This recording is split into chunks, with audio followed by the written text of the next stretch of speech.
எப்பயுமே இந்த மாதிரி ஃபுட்டே போட்ட எனக்கு ஒரு நாள் டிஃப்ரெண்ட்டாக போடலான்னு தோணுச்சு. சரி என்ன தான் போடலான்னு யோசிச்சுட்டே இருக்கும்போது ஒரு சில நல்ல ஐடியா வந்துச்சு. நம்ம ஒரு முட்டை கரு போட்டு பார்க்கலாம் அப்படின்னு. ஆனால் நம்ம இதை அப்படியே போட்டால் வந்து கன்ஃபார்ம் தண்ணியும் கலங்கிடும், ஸ்மெல்லும் வரும். அதனால தான் நம்ம என்ன பண்ண போகிறோம்னா இதை சீவ போகிறோம். என்கிட்ட வந்து இதுதான் இருக்குது. உங்கள்கிட்ட வந்து டீ வடிகட்டி ஸ்டீல் இருந்துச்சுன்னா நீங்கள் அதை எடுத்துக்கோங்க. இப்போ பாருங்கள் நம்ம சீவியாச்சு. இது வந்து நம்ம வெயிலே தான் வந்து காய வைக்க போகிறோம். நல்ல உச்சி வெயிலாக இருந்துச்சு. நானும் அந்த ஓரமாக காய வச்சுட்டு ஒரு 1 மணி நேரம் கழிச்சு வந்து பார்க்கலாம்.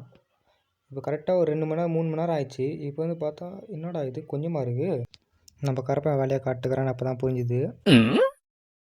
சரி வாங்க நம்ம மீனை கரெக்டாக போய் டேரெக்டாக ஃபீட் பண்ண போயிடலாம். இதை அப்படியே டேரெக்டாக ஃபீட் பண்ணால் ஒன்றும் இல்லை. இவன் என்கிட்ட வந்து நாங்கள் பாரு நான் ரெட்டை கால் நிற்கிறேன் எனக்கு கொஞ்சம் கூடுறா அப்படின்னா, ஒத்த காலம் நின்னா தாண்டா கொடுப்பேன் அப்படின்னா காலை பிடிச்சி கடிப்பேன் அப்படின்றான்.